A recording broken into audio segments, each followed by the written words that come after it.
ভিডিওটা করতে এলাম ভাগ্নে ভাতারিকে নিয়ে। ভাগ্নে ভাতারিকে আজ একটু ছুলবো। ভাগ্নে ভাতারির কমেন্ট বক্সে এস দিয়ে একটা আইডি থেকে বলছে যে ম্যান্ডিকে এমনভাবে বলো ওকে ওয়াইটি ছাড়া করো।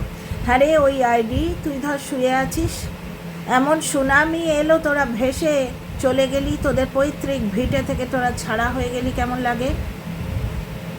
এই ধরনের কমেন্ট না। ম্যান্ডি নোংরামো করেছে, ঠিক আছে, তখনই তাকে তাহলে চটপটা নিউজের লোভে, এন্টারটেনমেন্টের লোভে তখনই তাকে প্রতিষ্ঠিত হতে দিতে হতো না। এখন ম্যান্ডি নিজের যোগ্যতায় করে খাচ্ছে, এই একটা অসভ্যতা করেছে। ভাগ্নে ভাতারির ব্যাপারটা শোনো, ভাগ্নে ভাতারিকে নিয়ে আমি বলবো। ভাগ্নে ভাতারির ভিডিও দেখে বুঝতে পারছো ম্যান্ডির ভেতরে, ম্যান্ডির পেছনে গায়ে ঝাল ঝাড়ছে, মারিয়ার বিরুদ্ধে গায়ে ঝাল ঝাড়ছে শুধু শুধু। আজকে মারিয়াকে কিভাবে বলছে তুই বাসনটা মাজতে পারতিস, ক্যামেরা করতে পারছিস, বাসন মাজতে পারছিস না। ও যদি না মাজতে পারে তোর বাবার কি, বুঝতে পারছো তো? তারপরে বলছে ডাইপার পরালে খারাপ মা হয়, ডাইপার পরালে নার্ভে ক্ষতি হয়। মোটেই সেটা নয়, সেটার জবাব ঠিক এত বড় উত্তর কমেন্ট বক্সে একজন দিয়ে দিয়েছে। ভাগ্নে ভাতারির ব্যাপারটা হচ্ছে, ভাগ্নে ভাতারিকে মানে ভাগ্নের বউকে, অবৈধ বউ সম্পর্কগুলো তো বুঝতে পারি না। ভাগ্নে যদি স্বামী হয় তাহলে মামা কি হলো, শ্বশুর হলো, তাহলে ভাগ্নে ভাতারির বর তো শ্বশুর হলো, মামা শ্বশুর হলো। মামা শ্বশুর কিন্তু সন্দেহ করে। হ্যাঁ, কালকে রাত্রিরে ওয়াইটির পাড়া বেড়াতে গেছিলাম, পাড়া বেড়াতে গিয়ে কিছু খবর পেলাম, বুঝতে পারছো? ভাগ্নে ভাতারিকে একটু ছুলিয়ে এসো। দুজন মানুষের কাছে আইনের চিঠি গেছে, আইনের চিঠি নয় ওটা, ওটা ওই কোনো উকিলকে দিয়ে কিছু লিখিয়ে নেওয়া হয়েছে যাতে তারা এই ব্যাপারে বাড়াবাড়ি করতে না পারে। কারণটা বুঝতে পারছো না?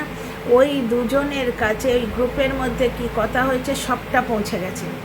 একজন 63 বড়ি আর একজন ওদিকে 64,000, বুঝতে পারছো? তো ব্যাপারটা হচ্ছে ওই গ্রুপের মধ্যে এই ভাগ্নে ভাতারি অ্যাকচুয়ালি অবৈধ প্রেমের একটা নোংরামো আছে। কাউকে না বলতে পারলে না ভেতরটা হাঁকপাক করতে থাকে। এইভাবেই তো সমস্ত অন্যায়গুলো বেরিয়ে আসে।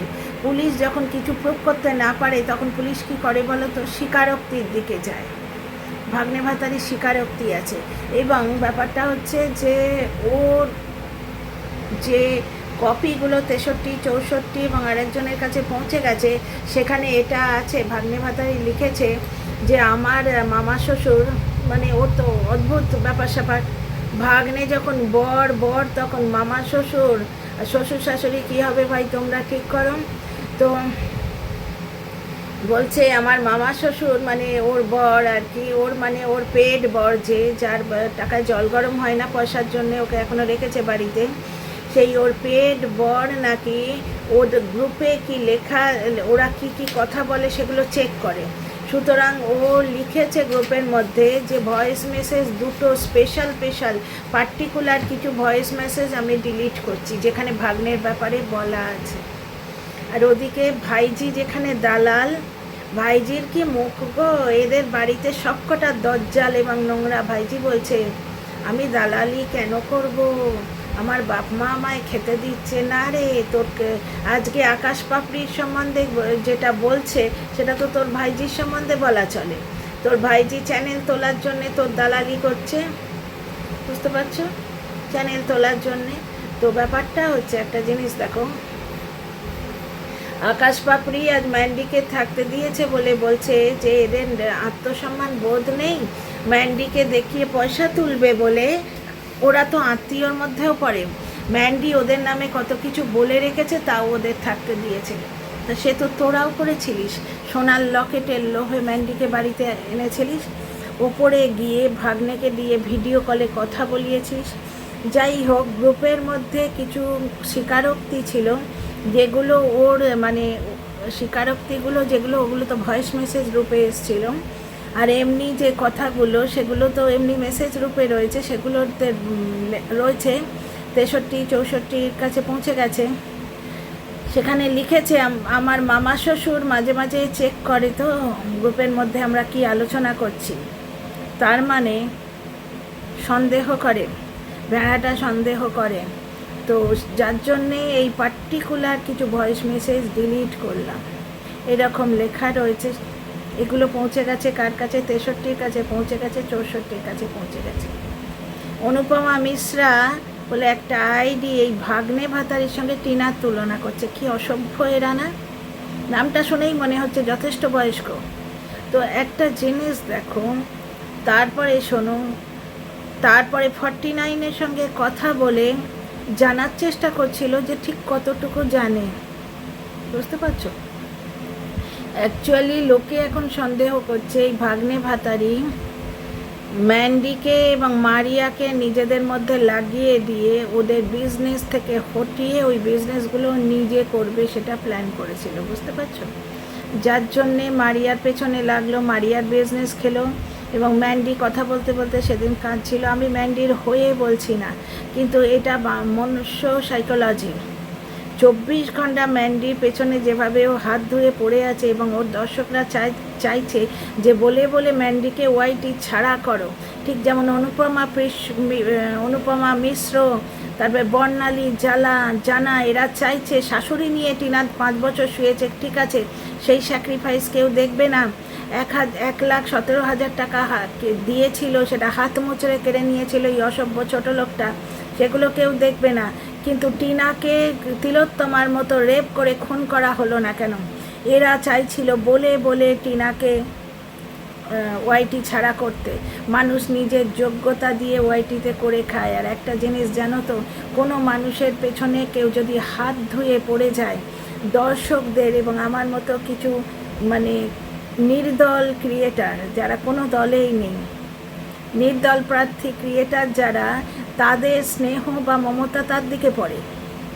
তার মানে তাকে যে ক্লিন চিট দিচ্ছি তা নয়, কিন্তু বর্তমানে ম্যান্ডির গলা নকল করে ও ম্যান্ডির বিরুদ্ধে প্রুফ জোগাড় করার চেষ্টা করেছিল।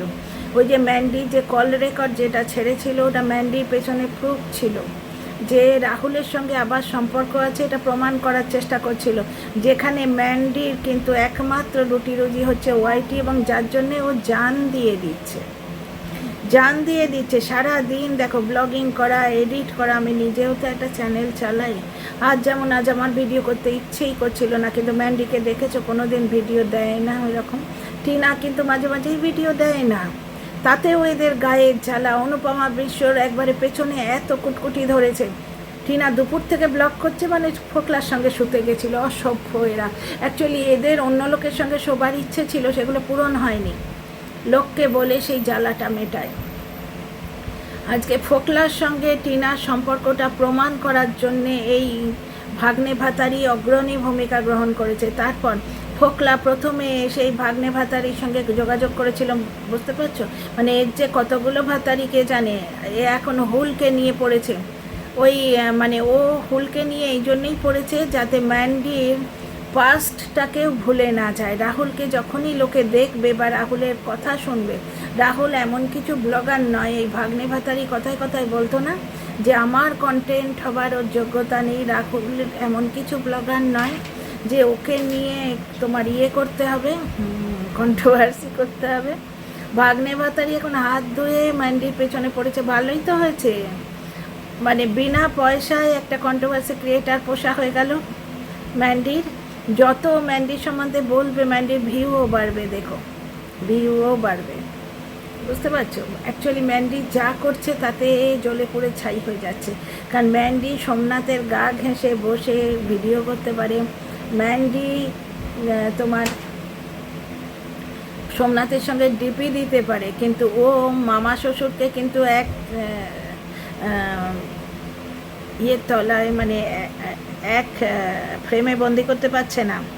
তোমরা কি ভাবছো এত কাণ্ড হচ্ছে ওয়াইটিতে? ওর মামা শ্বশুর মানে ওর বর কি জানতে পারছে না? সম্পর্কগুলো যে কি, কে মামা শ্বশুর আর কে কি ভগবান জানে। ভাগ্নের সাথে শোয়া ভাবা যায়? তো ও যে নাঙ্গা হয়ে গেছে, এবং ওর সব থেকে ভয় হচ্ছে ও যে মুখ ছোটাতে শুরু করবে, কিন্তু 63-64 দেখিয়ে দেবে তো, ওটা 63-64 ওগুলো দেখিয়ে দেবে তো। যার জন্য উকিলের চিঠি করেছে। এমনি আইনের কোনো ব্যাপার স্যাপার নয়, উকিলের চিঠি করেছে। কারণ আইনের ব্যাপার স্যাপার করতে গেলে ওর বর আর রাজি হবে না, এবং ওর বরকে বলতে হবে তো আইনের ব্যাপার করতে গেলে মামা শ্বশুরকে তো জানাতে হবে যে কেন কেন এই দুজন কন্ট্রোভার্সি ক্রিয়েটার এমন কি করেছে যার জন্য 49 ও আইনের ব্যবস্থা নিতে পারেনি, কারণ ওর হাজব্যান্ডকে জানাতে পারেনি। হাজব্যান্ডের 49-এর হাজব্যান্ডের সঙ্গে মানে মানবাধিকার দিদি কথা বলে ওর সংসারটা সামলে দিয়েছে। এইবার আইনের ব্যবস্থা নিতে গেলে মামা শ্বশুরকে তো জানাতে হবে। ওর মামা শ্বশুর জিজ্ঞেস করবে না যে এমন কি করেছে যে এই দুজনের বিরুদ্ধে আইনের ব্যবস্থা নিয়েছ? উকিলের চিঠি করেছে, যেটা ওর অকাতের মধ্যে কুলোয়, বুঝতে পারছো? বারবার ওই জন্যেই ভাগ্নে ভাতারি সাবধান রে। তোর দর্শকগুলো যে আজকে বলছে যে ম্যান্ডিকে ওয়াইটি ছাড়া করো, সে এটা জানে না যে এই ওয়াইটি ছাড়া করা এই ধরনের কথাবার্তার জন্যেই কিন্তু ওর এত শত্রু পয়দা হচ্ছে, এমন শত্রু পয়দা হচ্ছে যারা ওর সর্বনাশ চায়, কারণ ও সর্বনাশা ভিডিও করে। এমন পয়দা হচ্ছে শত্রু, এমন শত্রুতা ও করেছে ম্যান্ডি স্যান্ডির সঙ্গে, টিনার সঙ্গে। টিনার নেহাত নির্বিরোধী মেয়ে, তাই হতে পারে টিনা একটা ভাতার পেল। টিনা তো এখন অবধি ভাতার পায়নি, ওটা তো বউ ভাতারি। ও তো হাজব্যান্ডকে গেলাতো, শ্বশুর শাশুড়িকে গেলাতো। ওর হাজব্যান্ডের কিসের অকাত ছিল, কিসের অকাত ছিল? রজনীগন্ধা ফুল বেচে বাসি ভাত খেত, ড্রাইভারি করবে বলে জমি বন্ধক দিয়ে তোমার গাড়ি কিনেছিল, বুঝতে পারছো? ওর কিসের অকাত ছিল ড্রাইভারে, ওর বরের, বুঝতে পারছো তো? ভাতার হয়তো ভগবান দেবে এমন একজন ভাতার যে টিনার থেকে 1 পয়সা নেবে না, মাথায় সিঁদুর দিয়ে তাকে সর্বস্ব দিয়ে ভরে দেবে। টিনার মাও আটকাতে পারবে না, আর কেউ আটকাতে পারবে না। আর ও যতই বস থাক যে পয়সা না দিলে ডিভোর্স দেবো না, কিচ্ছু হবে না। ভগবানের মার দুনিয়ার বার, আর ভগবানের আশীর্বাদ উপরওয়ালা জব দেতে হ্যাঁ ছাপ্পর ফাড় কে দেতে হ্যাঁ। টিনার খুব ভালো হবে, তোমরা দেখো। মেয়েটা ভুল করেছে স্বামী শাশুড়ির অত্যাচারে, কিন্তু মেয়েটা মানসিকভাবে খুব বড় মনের মেয়ে। See you in the next video. Like, share करो, subscribe करो, hype करो।